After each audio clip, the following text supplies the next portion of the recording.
I'm a sergeant over B-Pod.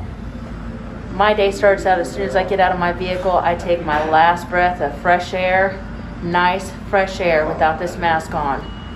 Put the mask on, knowing that I'm going to spend the next 12 hours wearing this hot, itchy mask that is just horrible on your face.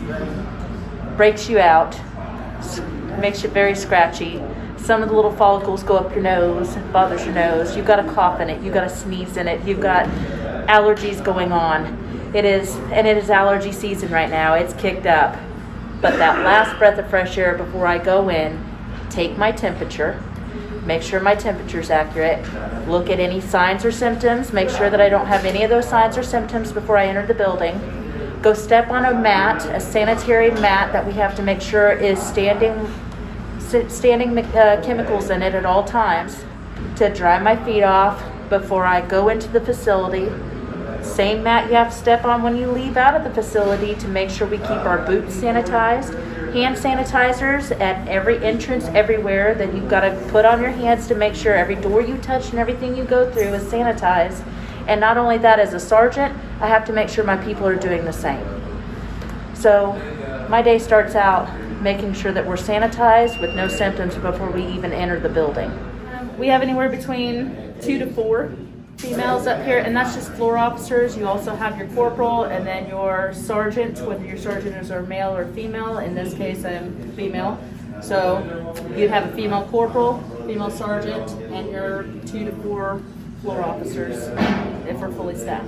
When we're needing to social distance at our 6 feet, even with our mask, it is extremely difficult. Not everybody gets a seat. We all try to stay up against the wall the best we can, or we just try. Keep our mask on, use our sanitizer, use our sanitizing wipes. We've got these. They are smaller wipes. They're not as moist as the Clorox wipes, so it's not that bad when you wipe it down. And then it dries right away. I will say that generally we have one person who stays on the board and they wipe it down whenever they come in on shift. If somebody feels they need to wipe it down, we've got it readily available. We put them in Z to be housed for their 21 days to start before we distribute them out to general population. Because we just don't have enough places, we're trying hard to keep all of our quarantine blocks separated to ensure that we do not spread COVID throughout the facility. So they start out in work release, and like you said, they move over here to Z, nobody in or out. But after that, we need to continue quarantining people and moving the next batch over. And so the females will go over to Y block. If they have it incompatible in there, they automatically go down to ASEG. They do not get to go anywhere other general population because we just don't have that. We make sure that we are wearing our PPEs, our masks at all times, changing our gloves. When you go into the block, you wear gloves. When you come out of the block, the gloves get removed. You make sure you stay sanitized at all times, no matter where you go. We do visuals on the block now. Make sure everybody's visually okay instead of going in and doing wellness checks, hitting the buttons, and checking people from bunk to bunk to bunk. As little contact as possible, but still trying to make it feel like we're there for them. I'll say this is definitely a job that you have to multitask at. And you have to adapt quickly. Everything changes. I'll say COVID was a huge thing to adapt to. One moment everything's fine, the next moment there's a potential positive here, and masks are being thrown out left and right, and sanitizers everywhere, and make sure that you're staying 6 feet apart, make sure you're this, make sure you're that. And as you see in this small confined space, when you're fully staffed, if we're fully staffed, it's very hard to stay distant in a very confined space. Not only that, the morale, trying to keep the morale up with people and explaining to them that we are doing a good job. We're doing a good job, even though they are just run nonstop and getting yelled at by detainees who aren't understanding why, the reasonings why this is happening. And we don't have all the answers. All we can do is try to comfort them the best we can, make sure that they understand that we are doing absolutely everything we can. They don't realize, if they've been here for many, many months, they don't realize what all we're doing. They don't realize that people start out in a completely different building before they come in and get into general population, all the hoops that we go through to keep them protected, keep our officers safe, because if our officers get sick, then passing that along to another block, we have to go through so many hoops. Can I help you? Can you check the system out to see if Wendell is still on it? I'm sorry, it's hard to hear you. What was that? If Wendell is still on that central wait list, or if they took her off? Yes, give me just one moment. Let me take a check. Okay. We're having to wear PPEs. We wear masks 24/7. We stay 6 feet apart. We don't shake hands anymore. You don't give hugs anymore. The simple things that you would normally comfort somebody has been taken away from us. Wearing these masks, these shields, wearing those makes people feel very uncomfortable in the blocks when you're going in. It's kind of like you're an alien walking into them right now and telling them, oh, you're all sick and it's horrible. When really you're just trying to keep them safe. My husband also works here, and as a beard, it cuts in, it tears up. The mask get really itchy. Have you ever run with a mask on? It gets very hot and sweaty. And they cut into your ears, they cut into your head, but we don't get the opportunity to take them off. We have to leave them on for everybody's protection. And we've got lots of stairs. We have, for the females alone, is 3 blocks worth of stairs. Our restroom is downstairs, so you have to go up and downstairs to use the restroom. The men have a lot more stairs that they have to go up and down. It gets very hot, very hot. Especially when you wear the shield, you've got no airflow. 12-hour shifts, 12 hours a day, 3 to 4 times a week. It's hard to hear somebody through the mask. As you experienced just then, she was trying to ask me about a special diet request over the intercom, and it's hard to hear her because she's got the shield on. Everybody is pulling together the very best we can. Can I help you? Thank you. Everybody's pulling through and pulling extra shifts to help each other out. I've got kids at home, and it cuts into spending time with my family at home. I can only imagine as a single parent what it's like for single parents and needing to come in, because you don't want to say no. You know your people are hurting and suffering at work, and that we've all got to pull together, because this is your second family. And then you've got your family at home that misses you, that wants to spend time with you. I don't even think about it. You don't have time to think about it. You put on the uniform and you get into work and you go directly to helping out. Can I help you? Yes, I was told to stand at the back door to wait on trays, and then the girl said that the trays just now left the whole area. Okay, just one moment. I've got officers at the other door. Hold on just a second, okay? Okay, thank you, ma'am. You're welcome. Can I help you? Who and where do they go? I'm sorry?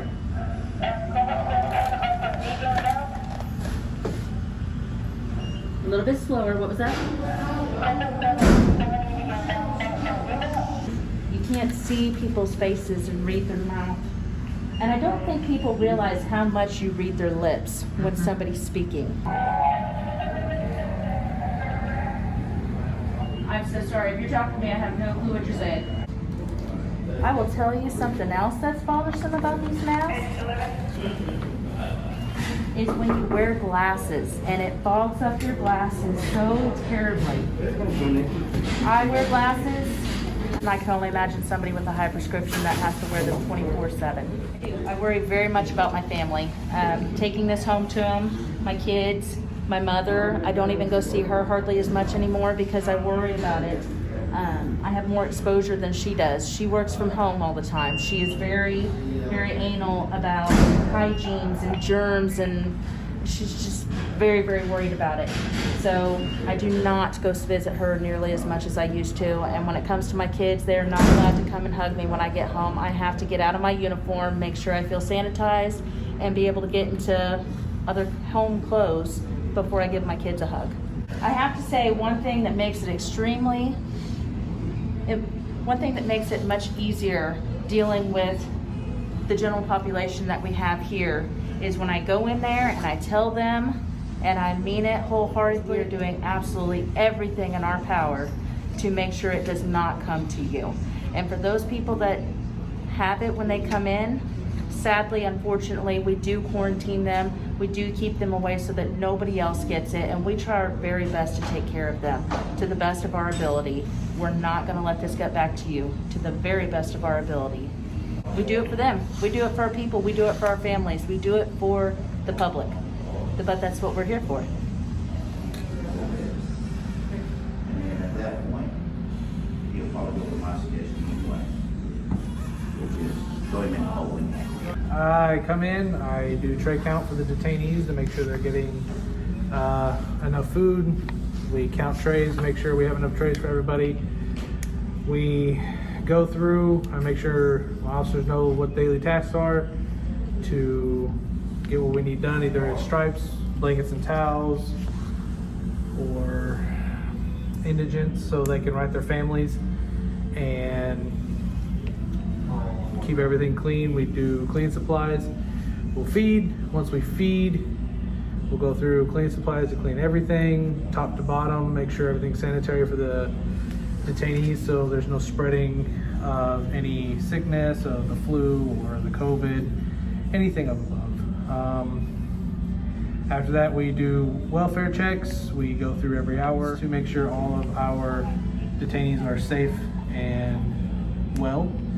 That's their time to give us their mail so we can send it out to their families, to ask any questions that are needed throughout the day.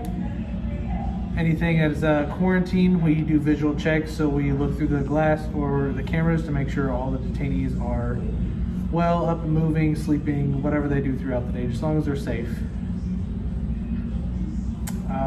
After that, we've fed twice a day and cleaned for the day shift.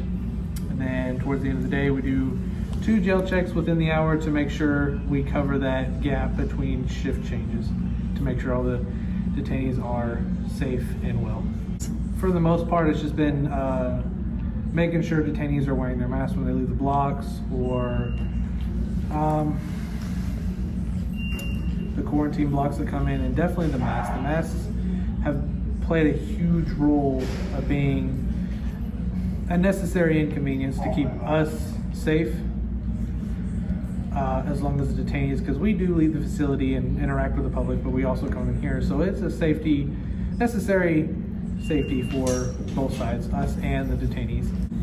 It's extremely hard to breathe for us that we have to walk throughout the facility, up and down stairs, or if there is an incident that may happen, it's us getting to the incident, keeping the incident neutralized without getting any further, and still keeping us and the detainees safe. It's just been a huge wrench in our normal day-to-day.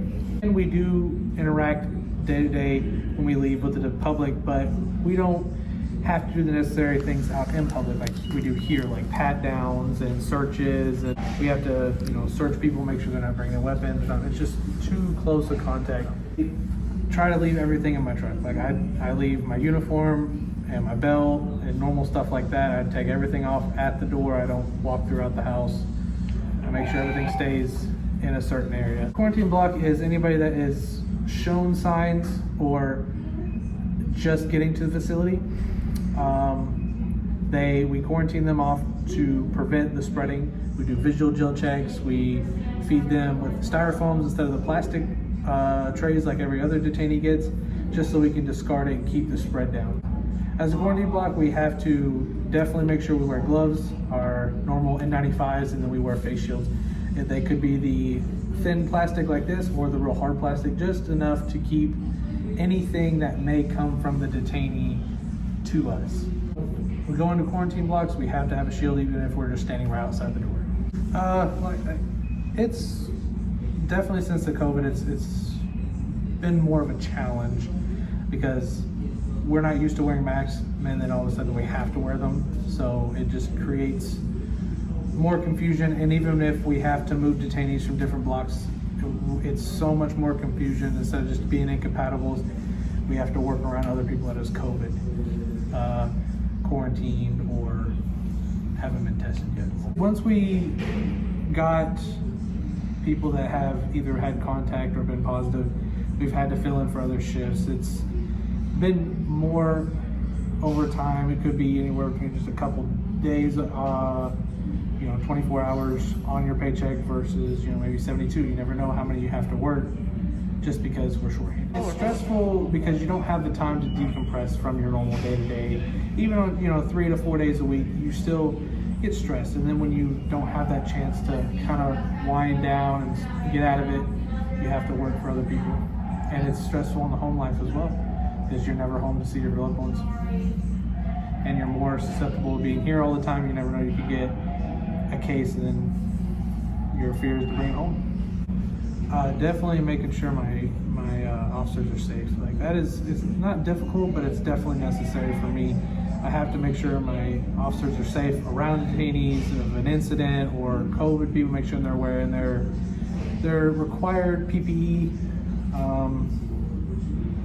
That's been most of it. Now, just making sure we have the guys to wear their things so they are staying safe, so they don't bring it home. You never know what's going to happen, and that's a big stressor for me because everybody wants to go home to their families. We spray each block down, and we also spray the pod control and any of the other areas within the pod to make sure that COVID is taken care of. It is neutralized. Each block will have their spray down. Then they'll come in here and spray everything in this area, and then they'll go over to a pod and spray it down. And then the next shift, when it comes their time, they'll come in and do the same thing all over again. So everything's sanitized. So that's one of the things that has increased, trying to keep COVID down. So I think it's the general detainees are in an enclosed environment. They're out away from their families, and you're dealing with the COVID, and they're scared. They don't know what's going on. When you have a situation hit the facility like it has, and you lost half your staff, and they're sitting there seeing it on the news, and they're like, well, am I going to be affected by this? Am I going to be a victim of this COVID stuff? And it scares them. You hear it at them. They talk to me. They sit there when I go through the units. We're going to make it through this. This is stressful right now, but we will make it through this. This COVID stuff has affected everybody, and it stresses you out. It stresses because it's like what Corporal Carpenter said earlier. You've got this environment you're in every day, and you don't know if you're taking this stuff home with you or not. So you have to take special measures. So if your family is affected by this or not, you know what I mean? You don't want this going back to your house.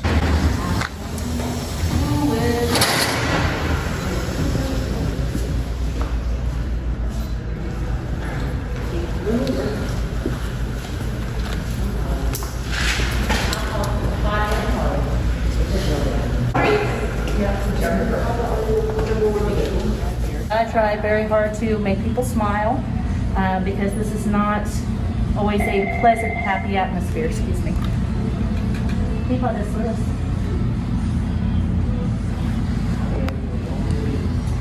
We currently have two. We have one that is off work and one that is at work right now. Yes. Thank you.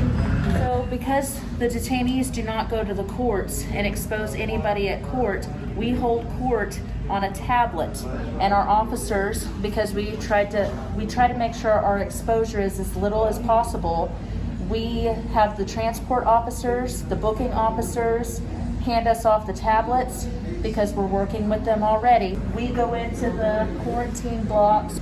We set the tablet down on the table. They sit at the table. We try to make sure we don't have any physical contact with the detainee while they hold court with the judge via tablet conference. Again, limiting the exposure as much as possible. A transport officer said, hey, we've got court going on. Do you mind going in there with your female and sitting down in the block and having your court? So we tried to keep, she came over here where there was very few people over on this side of the block. Something else that's been very impactful in my life, and I know many, many other people's lives that work here at the facility, I can't tell you how many times we have been swabbed and had a stick ramrodded up our nose on either side, although very, very much for a good cause. And I greatly appreciate that we're being taken care of. to be able to make sure that we don't have it. But that thing hurts. It brings tear to your eyes, and everybody cringes when they hear that we're about to have to get tested again. Everybody. And I don't even know what number test I'm on anymore because we've done it so many times. Just trying to make sure we look out for everybody in the facility, the detainees, the officers. We don't do briefings anymore. We come straight over. Our briefing is in the area that we are designated to, and as a sergeant, we try not to move people around as much as possible to try to keep it contained in one area if there were ever an outbreak.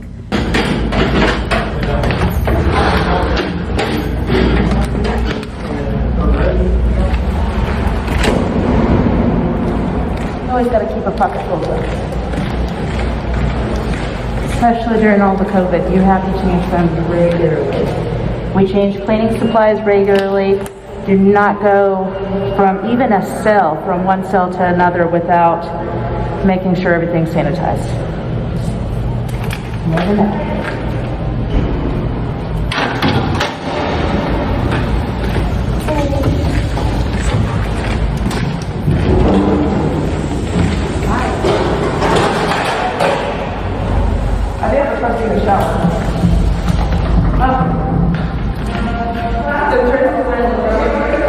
Is this the second one? Yes. So they just got done cleaning one cell, and now they're going to clean the next cell, and they've already put the new cleaning supplies on.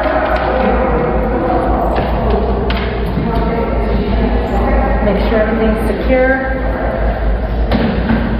Because this is a lockdown block, we've got detainees out right now that are getting ready to be put up. She's making sure that they're securely locked up in their other cell before we start cleaning.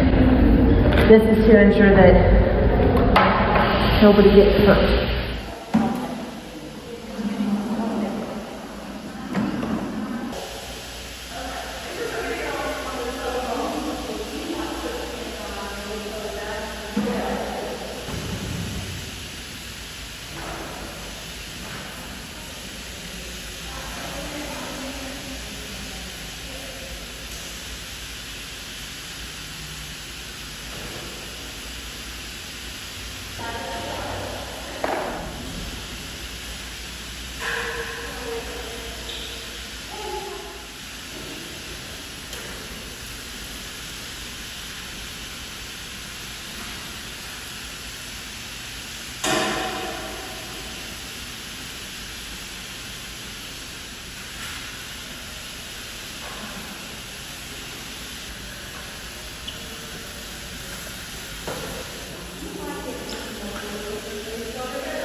Also, as a precaution, before we walk into any quarantine blocks, we have these pads that we've got to step on. Okay?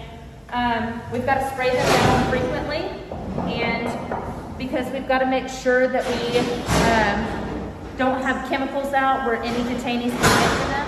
The chemicals are on the other side of the building, so I will have to send one of my floor officers to go to the other side of the building to get this refilled to make sure that we can keep this pad moist at all times, so that we've got to step on it like so, and then you walk on through. As you see, it's tearing up right at the moment, so I will go through here. It's also kind of tearing up our floor too.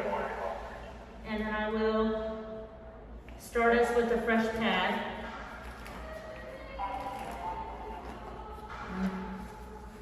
To the best of our ability. Well, we're going to have to do a new fresh pad altogether. It's kind of tearing up. But it tears up our floor. Yes, we had nice floors. We keep our floors very nice. All these spots you see everywhere is just eating up our floor, trying to keep the place sanitized. And this is all the floor spray that we spray down, and this is what it's done to our floor. There's no way to mop it all up. You can't mop it up and keep it clean, and there's just no possible way. But the stuff that we spray to keep this place sanitized, this is what it does. It certainly keeps it clean. Hello? What are you doing? I'm trying to figure out what's all this sweetness about nobody's including me. Hold on just a second. Hey. I know you have. Did you do your hair today? Yeah. I like it. Look at that. You look like you're styling. Some VO5? That's good stuff. What does it smell like? Like heaven? I like heaven. Here, I can't give you a hug, but I can put my hand up here. Hold your hand up there. I'm gonna get you a book. Okay? You said you like scary and you like the romantic, right? Alright? You know you're being quarantined, right? Because this whole COVID thing, I'm ready for it to go away. And I'll be here every bit of it with you, okay? I'll tell you what, I'll check in on it and see where we're at, and I'll come talk to you, okay? I'll come in person to come talk to you. I'll put all my stuff on and I'll come and talk to you. Okay? Now I see you smiling. You scare me when you do that. I don't need to scare you. I have to wear it. I have to wear it. Look, it's just a shield. Yep, and then it's just the gloves, and it's just a mask, just like you have on. Yep. It's not to scare you. I know you do. I'm sorry. Hey. What about my smile? The what? I'll let you take the book with you. I'll get you a book and you can take it. You can even take it out there with you. Now you're smiling.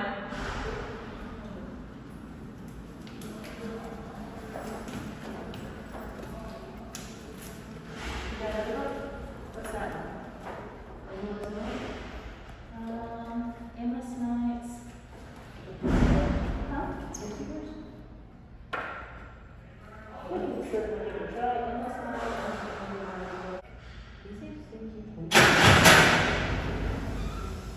There you are. All right.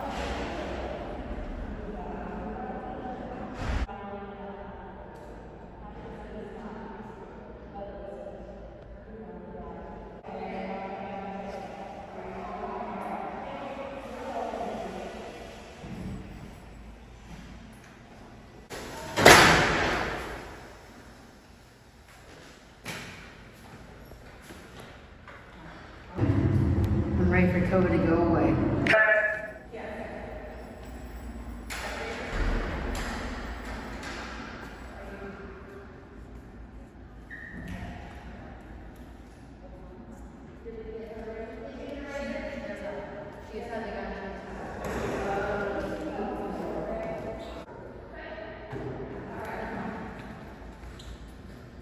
One second.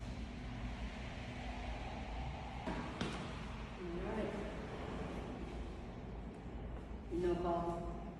No. Short as a breath. Sure, you get that down? Yes, ma'am. It is the chemical that we use to disinfect the building. We do it everywhere within the building twice a week, and some areas like booking will be done more than twice a week. But it's to help keep from spreading COVID throughout the facility. I'm not exactly sure what the name of the chemical is, but I know that's what's been recommended to us to use throughout the facility. So I know this thing can be used for COVID, and let me tell you, it comes in handy when it comes to this thing, because when you're spraying it, it fogs, so it gets everywhere, and it gets in your eyes, it burns. And I've learned that several times over. So I've learned to use this. It gets really sticky, it spots it up, and I will immediately have to go get a wet paper towel and wipe it all down. So hopefully it doesn't do any damage to my mask. But this is what I use to protect my eyes. So put that on. Make sure I'm secure. It doesn't hurt anybody, other than maybe a little sting in the eyes if you get it in your eyes. Good?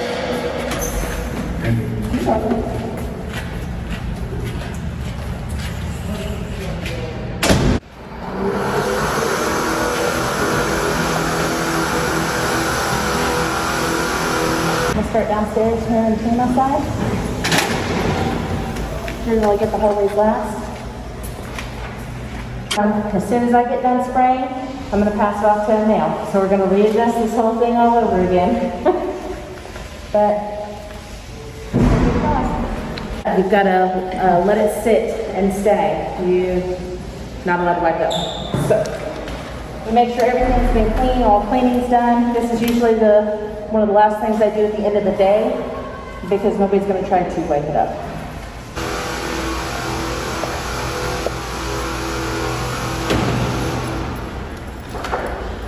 I'll see you soon.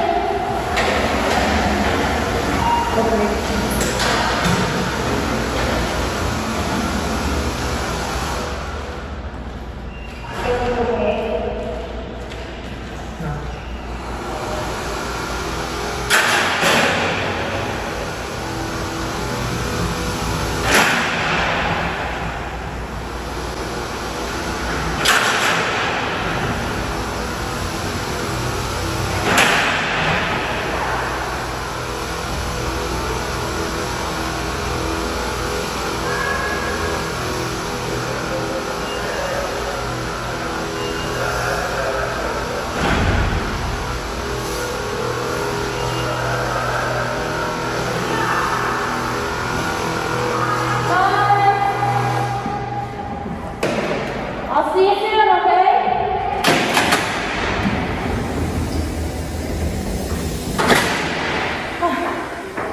That feels good, just to get the shield off. And then, it's hard to see, but all the spots and everything on the shield. So much goes all over your face and then you're all sticky.